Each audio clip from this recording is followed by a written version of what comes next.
gente estava ali pensando um pouco, né? Aí você sabe o que foi que aconteceu? Para você ver como é que são as coisas, né? A gente estava no Evangelho de João. Aí o que foi que aconteceu? A gente se deparou com um texto. Aí quando a gente viu aquele texto, foi que a gente pensou, eu vou saltar esse texto aqui. A gente vai acabar indo contra aquilo que a gente sempre fala, né? Que a gente não pode se omitir de falar determinadas coisas, né?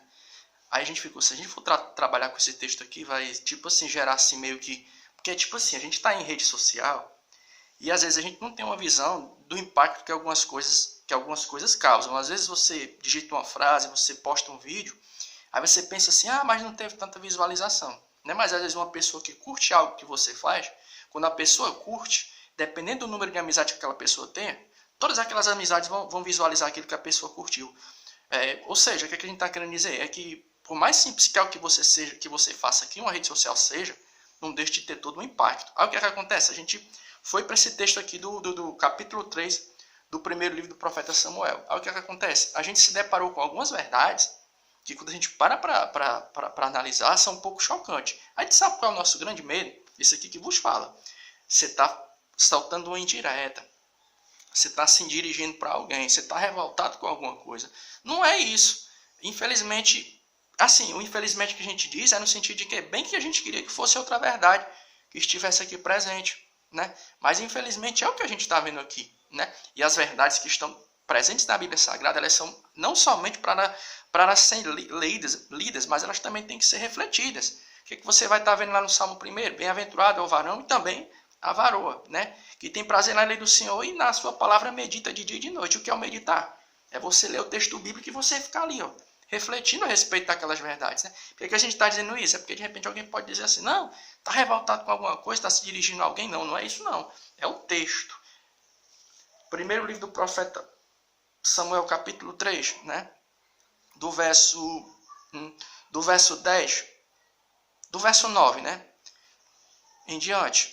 Pelo que ele disse a Samuel, vai te deitar, e há de ser que se te chamar dirás, fala, Senhor, porque o teu servo ouve.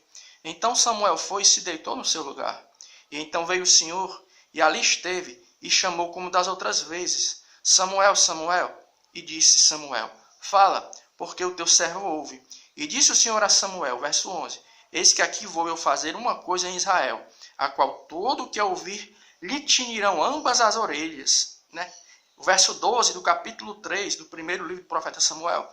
Naquele mesmo dia, suscitarei contra Eli tudo o que tenho falado contra a sua casa, e começá-lo-ei e acabá-lo-ei. Então, o que a gente está vendo interessante nesse texto aqui, né? É o seguinte, ó. Primeira coisa, quando Eli tem aquela noção e se toca que Deus estava falando com Samuel, ele dá uma diretiva, ele dá ali uma direção. Olha, quando Deus falar com você, meu filho, você diga assim, eis-me aqui. E Samuel, o que é bacana que a gente observa em Samuel? Ontem a gente falou a respeito de Eli, apesar de ele ter os seus defeitos, ele tinha suas qualidades. Qual foi a qualidade de Eli naquele momento? Foi que, apesar de ele ter as suas falhas, ele ensinou para Samuel. Samuel, quando Deus falar com você, né, se submeta à palavra de Deus. Né? E Samuel, ele obedeceu a Eli.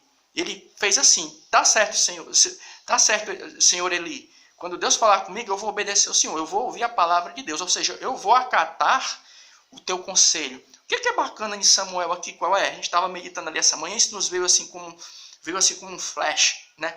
É o tipo da coisa. Samuel tinha 1001 desculpas para não ser obediente à palavra. Porque, primeiro, quando Eli deu uma palavra para Samuel, qual foi a palavra que ele deu para Samuel? Disse para Samuel, quando Deus falar com você, você se submete à palavra.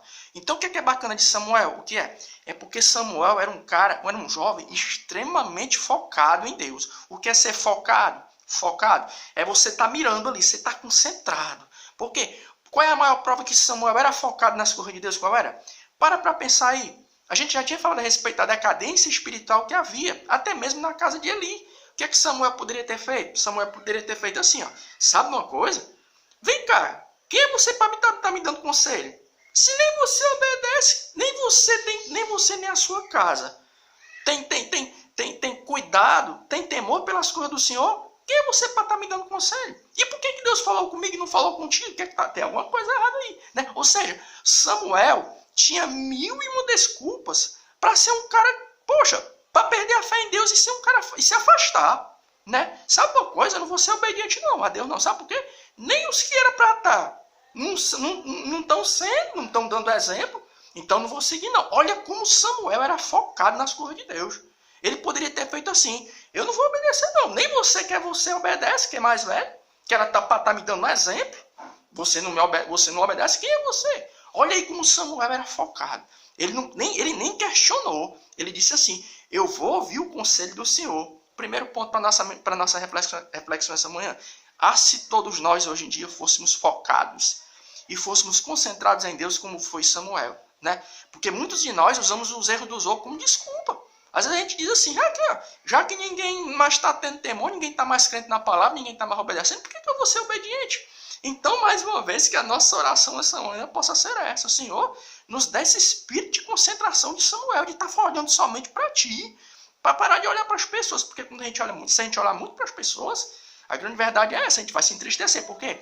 Porque a igreja ela é composta por seres humanos. E todo ser humano tem defeito.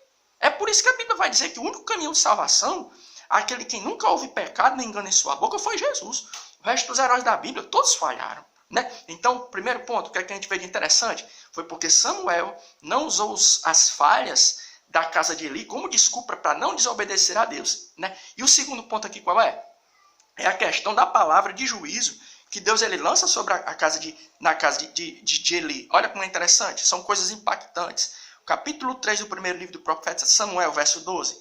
Porque naquele mesmo dia suscitarei contra Eli tudo que tenho falado, contra a sua casa. Sem ser agressivo. Mas dizer uma coisa para você. O julgamento do ser humano, o meu e o seu, do irmão Messias e o seu, ele é facilmente corrompível. Por quê? Porque quando a gente vai trazer juízo, a gente vai julgar uma causa, muitas vezes, nós estamos a uma linguagem bem sincera. Tem um grupo aqui e tem outro. Nós tocamos em uns e outros a gente não toca. Não, nesse aqui a gente não encosta não. Nesse grupo aqui a gente não encosta não. Sabe por quê? Porque se a gente... Não, eles aí são intocáveis. Mas nesses ali eu toco. Os pequenininhos, nesses aqui eu toco. Porque não tem ninguém por eles. Então vamos descer a ripa. Olha aí para tu ver como é que são as coisas. Deus não parou para ver isso não. É a casa do sacerdote. Só porque é sacerdote tu pensa que eu não vou trazer juízo? Tem isso não. O homem aqui muitas vezes, eu e você, o irmão Messias, às vezes nós somos assim. Às vezes o nosso julgamento ele é facilmente corrompível. Em que sentido? A gente pensa assim, nesses ali eu não vou tocar não. Sabe por quê? Porque eles são grandão.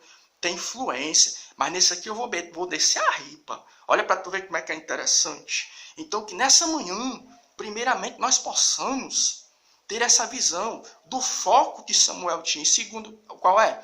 Que nós possamos orar ao Senhor nosso Deus para que Ele nos consiga dar a ousadia de sermos o quê?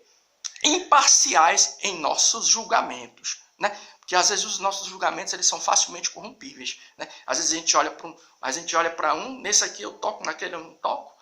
No ministério da palavra e a gente vai deixando as coisas passar, mas que Deus essa manhã, Ele possa usar esse texto como base para uma reflexão para mim e para a tua vida, porque todos nós carecemos, né? De todo dia a gente está meditando na palavra, né? A gente está se espelhando e ver assim, e no que o irmão Messias está precisando melhorar, né? E depois dessa reflexão a gente possa orar, Deus, me ajuda a ser mais fiel nessa área, né? Me ajuda a ser menos negligente nessa outra, né? Me ajuda a te servir melhor.